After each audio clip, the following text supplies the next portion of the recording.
लेकिन सवाल यह है कि क्या सिर्फ ग्लोबल रीजन ही रुपये को नीचे खींच रहा है या फिर और भी कुछ फिनोमेनन है। लोग बोलते हैं कि आरबीआई कुछ क्यों नहीं कर रहा है, तो ये एक मिसकंसेप्शन पॉइंट है। तो फिर सवाल उठता है कि डॉलर का डिमांड ज्यादा क्यों है, तो इसका पीछे कुछ इंपॉर्टेंट रीजंस है जिसे हमें समझना जरूरी है। पर असली सवाल ये नहीं है कि रुपये गिर रहा है, असली सवाल तो ये है कि क्या रुपये सच में मर रहा है या फिर ये एक ऐसा गेम है जिसका हमें सिर्फ आधा सच ही दिखाया जा रहा है और आधा सच से हम अभी भी अनजान हैं। नमस्ते दोस्तों, तो आप सोचते होंगे कि गरीबी सिर्फ गरीबों के लिए होता है।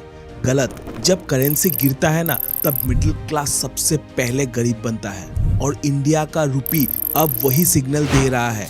इंडियन रुपी गिर रहा है दोस्तों एंड डॉलर स्ट्रॉन्ग होते जा रहा है। और सबसे डेंजरस बात जानते हो क्या है कि हम इसे नॉर्मल समझने लगे हैं। हर कुछ महीने बाद एक हेडलाइन आती है, रुपी हिट्स ऑल टाइम लो। हम देखते हैं एंड स्क्रॉल कर देते हैं और बोल देते हैं चलता है यार, इट्स ओके। ऐसे न्यूज तो आते ही रहते हैं हर साल। पर असली सवाल ये नहीं है कि रुपी गिर रहा है, असली सवाल तो ये है कि क्या रुपी सच में मर रहा है या फिर ये एक ऐसा गेम है जिसका हमें सिर्फ आधा सच ही दिखाया जा रहा है और आधा सच से हम अभी भी अनजान हैं। आज के इस वीडियो में हम इमोशनल नहीं बल्कि इकोनॉमिक्स के बात समझेंगे। तो नमस्ते दोस्तों, मेरा नाम शुभम है और आप सभी का दिल से हार्दिक स्वागत है हमारे इस ज्ञान भरी जर्नी ज्ञान दीप में। वीडियो लास्ट तक देखिएगा क्योंकि हम लाते हैं कंटेंट्स अनफिल्टर्ड। और चैनल पे नए हो तो सब्सक्राइब कर दीजिएगा।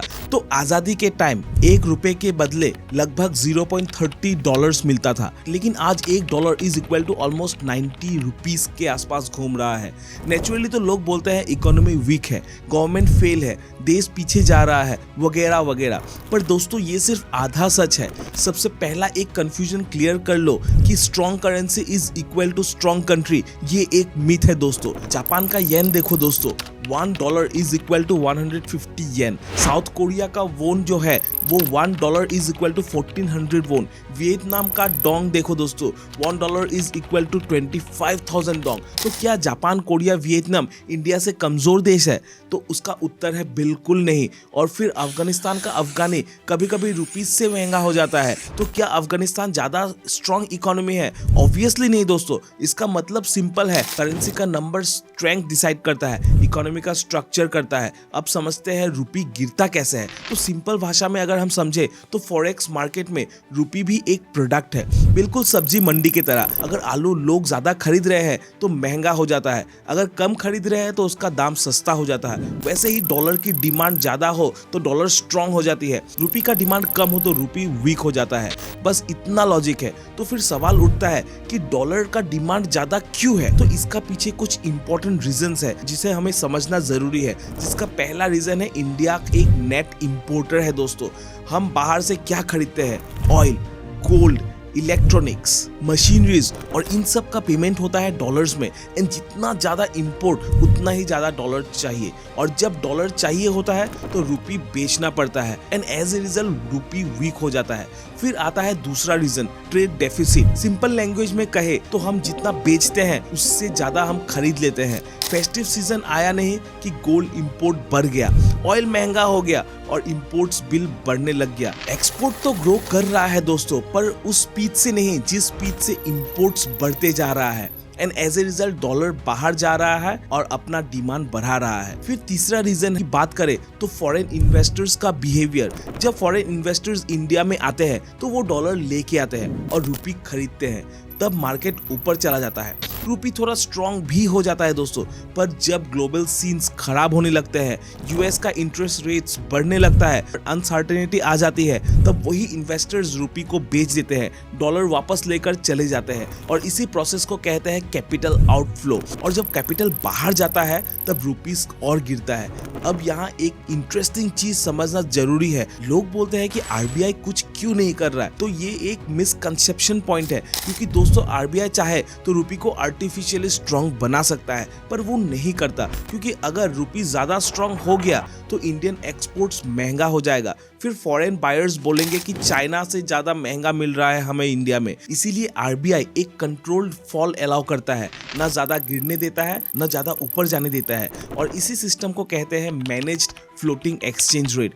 अब एक और सच ये भी है दोस्तों कि रुपये गिरना हमेशा बुरा नहीं होता है, क्योंकि जब रुपये गिरता है तो एक्सपोर्ट को फायदा होता है, आईटी कंपनीज को फायदा होता है, डॉलर में कमाने वालों को भी फायदा होता है। प्रॉब्लम तब होता है जब ऑयल जैसे एसेंशियल चीजें इंपोर्ट होती है तो ऑयल महंगा हो जाता है, ट्रांसपोर्ट महंगा हो जाता है, एंड जब ट्रांसपोर्ट महंगा होता है तो सब्जी, दूध, दवा सब महंगी हो जाती है। यानी हम डॉलर के जरिए इन्फ्लेशन को इंपोर्ट करते हैं और यहाँ पे मिडिल क्लास सबसे ज्यादा सरप्रेस होता है। दोस्तों हिस्ट्री देखे तो ये पहली बार नहीं हो रहा है। 1966 में रुपी डेलिबरेटली डिवैल्यू हुआ था ताकि एक्सपोर्ट को कम्पिटिटिव बना सके। 1991 में क्राइसिस आया, IMF बेल आउट हुआ एंड रुपी गिरा, पर इकोनॉमी उठी। फिर 2013 में कोविड के टाइम भी शॉर्ट टर्म शॉक्स आए, फिर रिकवरी हुआ। हर बार एक पैटर्न चलता आ रहा है, रुपी गिरता है, फिर एक रिफॉर्म आता है, इकोनॉमी उसे अपडेट करती है एंड वो न्यूट्रल हो जाता है। पर इस बार दिक्कत ये है कि चैलेंज ज्यादा लेयर्ड है।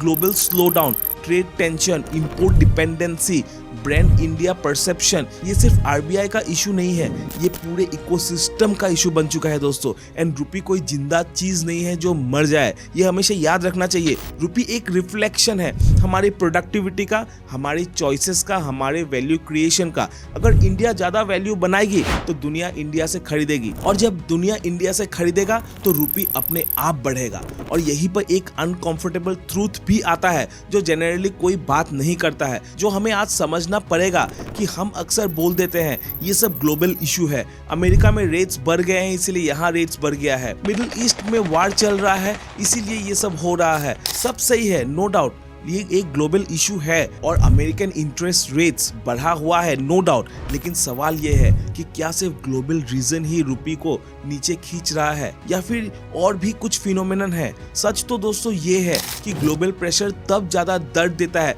जब सिस्टम अंदर से वीक हो। सोचिए, अगर आपका बॉडी स्ट्रांग है तो ठंडी हवा भी इम्यूनिटी बन जाती है, पर अगर वही बॉडी वीक है तो वही हवा निमोनिया भी बन जाती है। रुपीस के साथ भी दोस्तों यही हो रहा है। इंडिया की सबसे बड़ी वीकनेस क्या है? एनर्जी। हम आज 80% से ज्यादा ऑयल्स इंपोर्ट करते हैं और जैसे कि ऑयल रेट्स बढ़ता है डॉलर का डिमांड एकदम से स्पाइक कर जाता है और यहाँ एक डेंजरस चेन रिएक्शन होता है। जैसे ही डॉलर महंगा तो ऑयल महंगा, उससे ट्रांसपोर्ट महंगा, फैक्ट्रीज का कॉस्ट महंगा, सामान महंगा, and as a result inflation महंगा। एंड इन्फ्लेशन बढ़ने का मतलब सिर्फ एक चीज, मिडिल क्लास की सैलरी वही रह जाती है पर खर्च चुपचाप बढ़ जाता है।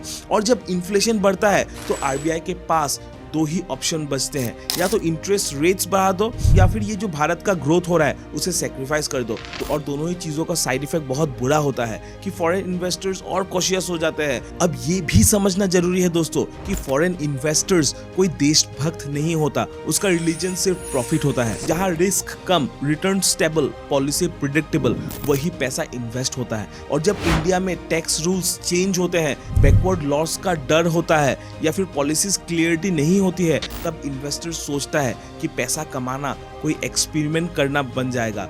और जैसे ही वो अपना इन्वेस्टमेंट निकालता है इंडियन मार्केट से, रुपी पे प्रेशर पड़ता है और वो दब जाता है। लेकिन कहानी यही खत्म नहीं होती दोस्तों, एक और साइलेंट किलर है जिसका नाम है डॉलर डोमिनेंस। वर्ल्ड ट्रेड का ज्यादा हिस्सा आज भी डॉलर में होता है, चाहे इंडिया रशिया से तेल खरीदे या ब्राजील से फर्टिलाइजर, रेफरेंस करेंसी डॉलर ही होता है। मतलब डॉलर दुनिया का एक ऐसा सिस्टम बन चुका है जहां आप चाहो या ना चाहो डॉलर को अपनाना ही पड़ेगा, लाइफ में घुसाना ही पड़ेगा। और अमेरिका इस पावर को बहुत अच्छे से समझता है, क्योंकि जब US इंटरेस्ट रेट्स बढ़ते हैं तो डॉलर और अट्रैक्टिव हो जाता है। ग्लोबल मनी US बोन्स में इन्वेस्ट करने लगता है क्योंकि वहां रिटर्न भी सेफ है और करेंसी भी स्ट्रांग है।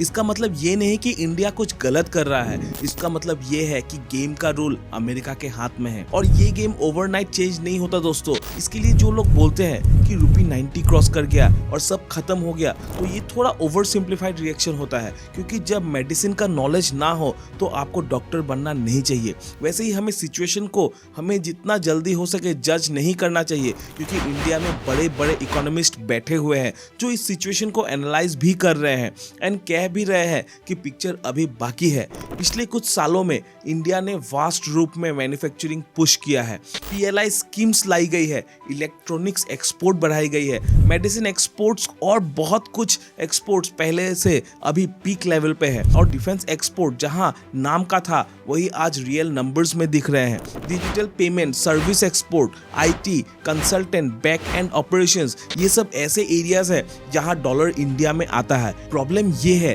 कि इंपोर्ट डिपेंडेंसी अभी भी ज्यादा है और एक्सपोर्ट डाइवर्सिफिकेशन उतनी फास्ट नहीं हुई है। तो रुपये का गिरना ना तो मिराकल है ना ही कुछ सरप्राइजिंग, ये जस्ट एक सिग्नल है और ये सिग्नल ये बताता है इकोनॉमी बोल रहा है मैं चल तो रहा हूँ पर वेट अभी ज्यादा है। और यहाँ पर सबसे इम्पोर्टेंट रोल आता है लॉन्ग टर्म थिंकिंग का। कंट्री स्ट्रॉन्ग करेंसी से नहीं बल्कि स्ट्रॉन्ग प्रोडक्टिविटी से बनती है। इंडिया सिर्फ ये चेस करे कि रुपी डॉलर से महंगा हो जाए तो हम डायरेक्शन भूल जाएंगे। रियल गोल ये होना चाहिए कि दुनिया बोले इंडिया से खरीदना हमारा जरूरत बन चुका है। जिस दिन वर्ल्ड इंडिया पे डिपेंडेंट होगा उस दिन रुपी को एक्सप्लेन करने की जरूरत नहीं पड़ेगी। एक सच ये भी है दोस्तों कि रुपी सिर्फ पॉलिसी से नहीं बल्कि रुपी हैबिट से भी हार जाता है। हर बार जब हम एक महंगा आईफोन खरीदते हैं तो फॉरेन ब्रांड को एक स्टेटस सिंबल बनाते हैं और लोकल ऑप्शन को चीप बोलकर इग्नोर कर देते हैं तो रुपी क्वाइटली प्रेशर में भी आ जाता है। क्योंकि एक सिंगल आईफोन परचेज सिर्फ आईफोन नहीं होता, वो डॉलर्स का आउटफ्लो होता है। और जब ये मिलियन लोग करते हैं तो रुपी का ग्राफ नीचे आना एक सिंपल और नॉर्मल बात है। इसका मतलब ये नहीं कि फॉरेन चीजें खरीदना गलत है, इसका मतलब ये है चॉइसेस भी इकोनॉमी को इम्पैक्ट करता है। और यहाँ एक चीज हमें समझना बहुत जरूरी है, डॉलर को हराना गोल नहीं है या फिर डॉलर से लड़ना भी एक गोल नहीं है। डॉलर सिर्फ एक करेंसी नहीं है, ये एक सिस्टम है और सिस्टम को तोड़ने का एक ही तरीका होता है, ऑल्टरनेटिव वैल्यूज क्रिएट करना पड़ेगा। चाइना ने यही किया, कोरिया ने भी यही किया, इनफैक्ट जापान ने भी यही किया। उन्होंने करेंसी स्ट्रॉन्ग करने की कोशिश नहीं की, उन्होंने इंडस्ट्री स्ट्रॉन्ग की, टेक्नोलॉजी स्ट्रॉन्ग की, सप्लाई चेन पे कंट्रोल बनाया अपना। और जब दुनिया उनके बिना काम नहीं कर पाई तो उनका करेंसी ऑटोमेटिकली रिस्पेक्ट पाने लगी। इंडिया भी अब वही स्टेज पे खड़ा हो रहा है। पॉपुलेशन स्किलफुल बन रहे हैं, मार्केट साइज बड़ा एंड स्ट्रॉन्ग होते जा रहा है, इंडस्ट्रियलाइजेशन भी जोरों शोरों से बढ़ते जा रहा है। तो दोस्तों एंड में हमें आज यही समझना होगा, रुपी सिर्फ एक मिरर है। जो हम प्रोड्यूस करते हैं, जो हम कंज्यूम करते हैं, जो हम सपोर्ट करते हैं, सब उस मिरर में दिखाई देता है। और इंडिया वैल्यू बनाएगा तो वर्ल्ड इंडिया से खरीदेगा और जब वर्ल्ड इंडिया से खरीदेगा तो रुपी को बेचने का जरूरत नहीं पड़ेगा, वो खुद अपना जगह बनाएगा। अगर आप यहाँ तक आ गए हो तो एक बात तो क्लियर है कि आप सिर्फ हेडलाइन सुनने वाले नहीं हो, आप समझने वाले लोग हो। इसीलिए कमेंट सेक्शन में लिखिए सिर्फ एक line, India needs value not noise. मैं देखना चाहता हूं कि कितने लोग सिर्फ रेट पे रिएक्ट करते हैं और कितने लोग वैल्यू पे फोकस करते हैं। अगर ये वीडियो आपको थोड़ा सा भी सोचने पे मजबूर किया हो तो इसे दोस्तों लाइक कीजिएगा, एल्गोरिदम के लिए नहीं ताकि इस टॉपिक को आगे ज्यादा से ज्यादा पुश की जा सके। और इसे शेयर कीजिएगा उन दोस्तों के साथ जो हर बार बोलते हैं कि सब खत्म हो चुका है लेकिन कभी पूरी सच्चाई नहीं समझते। तो चैनल को सब्सक्राइब कीजिएगा क्योंकि यहाँ सिर्फ न्यूज़ नहीं कंटेक्स्ट मिलता है, वो भी अनफिल्टर्ड। तो फिर मिलते हैं एक नया वीडियो के साथ। आज के लिए जय हिंद।